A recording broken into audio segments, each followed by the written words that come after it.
So I think since the media has aggregated here and we have talked about what businesses or what operations we are running, I thought in all fairness, it may also set the context of talking briefly about what is happening in water in the world and India specifically, because at the end of the day you do need some data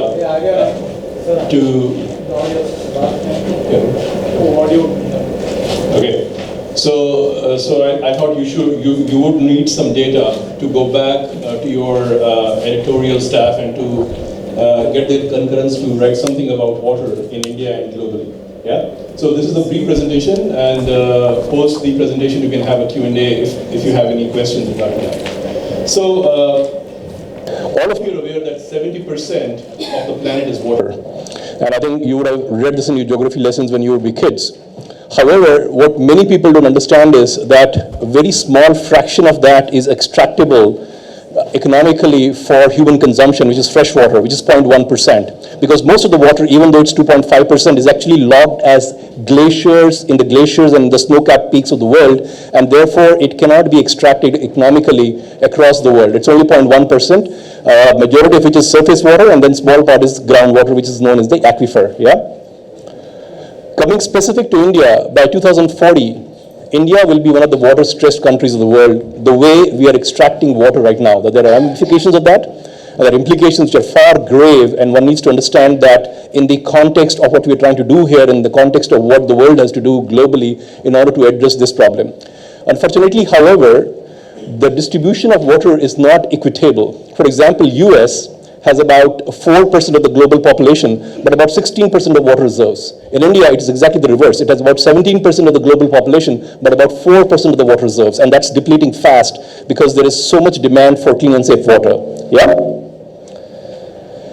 In India, specifically, there are three sectors which consume water the most, which is agriculture, industry, domestic.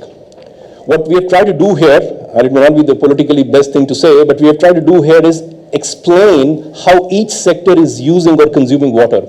So the best scenario is the idealistic scenario, where you're consuming water in the best possible way. And then there is a compliant scenario, there is a wasteful scenario, and an inefficient scenario. As you would know, we don't follow the best agricultural practices. So the extraction of water, given the free power, is quite rampant. So even a state like Telangana, which is actually somewhat water deficient, you have paddy fields as you go outside of the city. And that is because people like to eat rice. So just because the choice of the cultivation is rice doesn't mean that the area should be conducive for that cultivation. So that's inefficiency.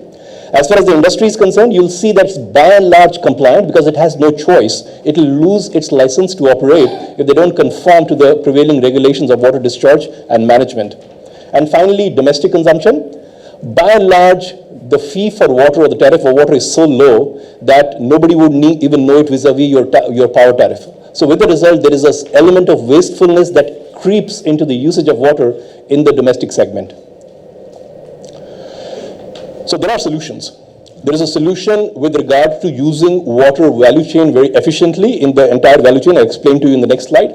And there is also a solution in case you make substantial investment from a capital expenditure standpoint, be it for desalination plant here, which is what Chennai has done by extracting water, which is, by the way, very expensive. It's about 6 paisa per liter. But because there is no other alternative in the short term, this could be one of the capital intensive options. Or the favorite program that the government is currently pursuing, which is interlinking the rivers in the mainland of the country. Now, there are implications for this because the moment you start interlinking the rivers, you tend to start playing with nature, and there is an aspect of flora and fauna trying not necessarily to survive and therefore leading to some unintended consequences. Be as it may, these are options available for addressing the deficiency of water in the country. Yeah? I will then zero in on, I'll not go into the capital intensive options, I'll talk about what are the efficiency measures available to people in the world, especially Indians, to address this particular issue. So if you see this entire water value chain starts from abstraction, storage, treatment, distribution, recycle, and disposal. Yeah? At every stage, there could be inefficiency that could be addressed, and therefore you could plow it back into the entire water loop to ensure that you use the same water multiple times before you discharge it as waste. Yeah? And within that, I will specifically talk about These three sections, treatment, distribution, recycle, and this is what WaterHealth does, by the way. We do many other things also, but I think to the extent of this audience, let me confine myself to something which is more palatable and specific. So if you look at those three pieces which I talked about, treatment, distribution, and recycle, you have two choices. Choice number one, do these with a centralized model. Choice number two, do these with a decentralized model. Now, worldwide and globally, the centralized and the decentralized model are at loggerheads because one has certain pros and cons, so does the other. And be it a power plant, be it a water plant, that's the way life goes. What we have tried to do here is narrate for you the pros and cons of the centralized model versus decentralized model. WaterHealth is very heavily predicated and supportive of the decentralized model versus the centralized model because the centralized model, in our wisdom and knowledge, places substantial amount of pressure and unintended consequences on nature. Key among them is the fact that if you are setting up a centralized water purification plant, your capital expenditure per beneficiary is anywhere upwards of 1,500 rupees versus a mere 200 rupees per beneficiary for a decentralized model.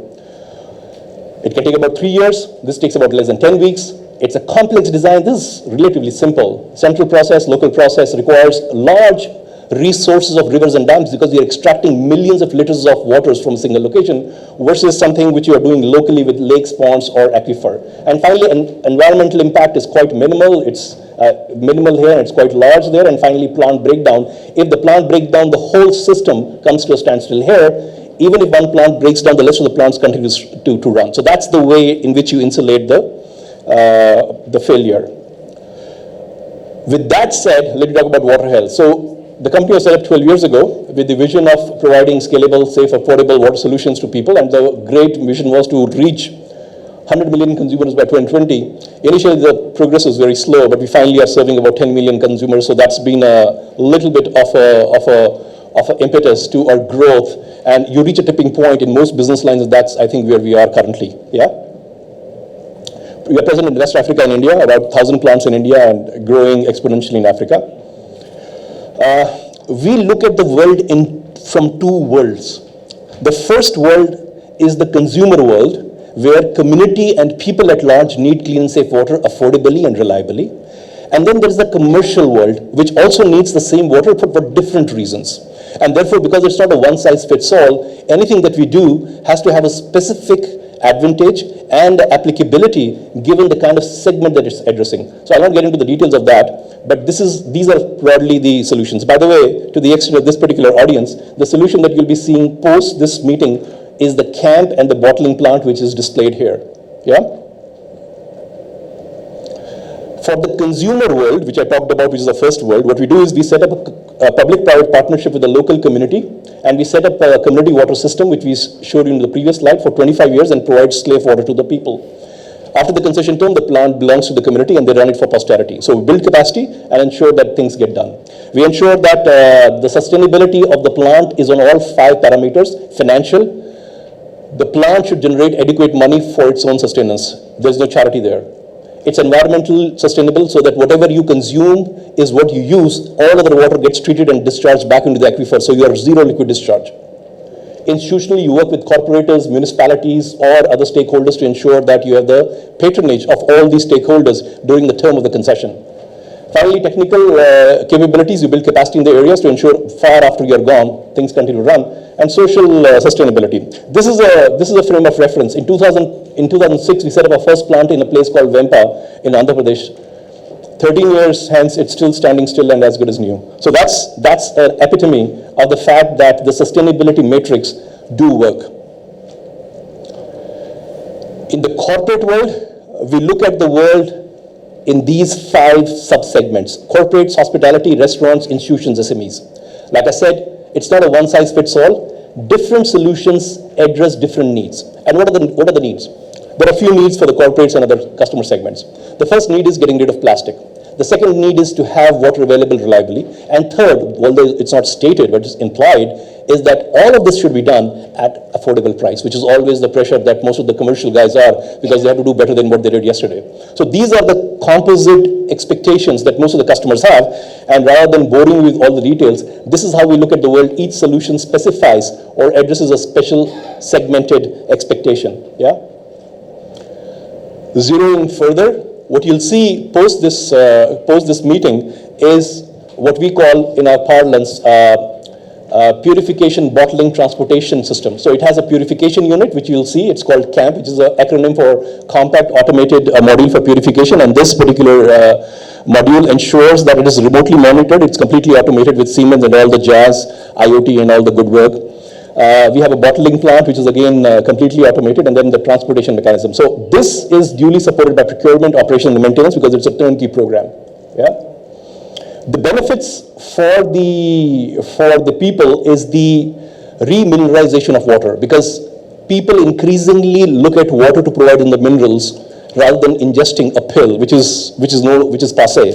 So what we try to do is provide those minerals in water so that it becomes a habit of people to consume healthy water. Environmentally, these are all the good things about low carbon emission, and if you look at your press release, all those factors are captured succinctly in the entire note.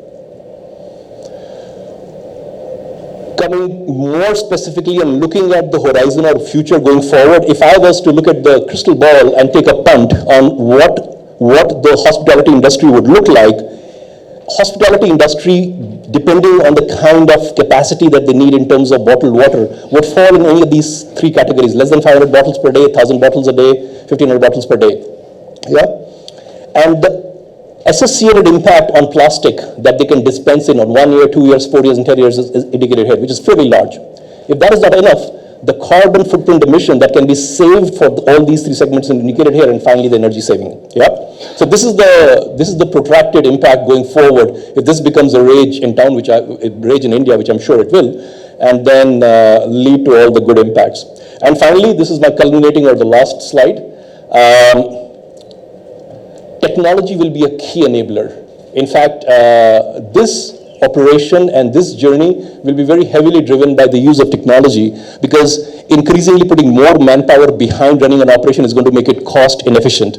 So all the latest technologies, and India is basically a bedrock for some of these things which happen for the entire world on the back-end operations, is something that we'll be utilizing this going forward for all our operations and the business models. So that is a summary of that. I'll not bore you with all the details there. We can have a one-on-one chat in that. But that's in summary the entire game plan of water, segments, and how do we address that going forward. Thank you very much.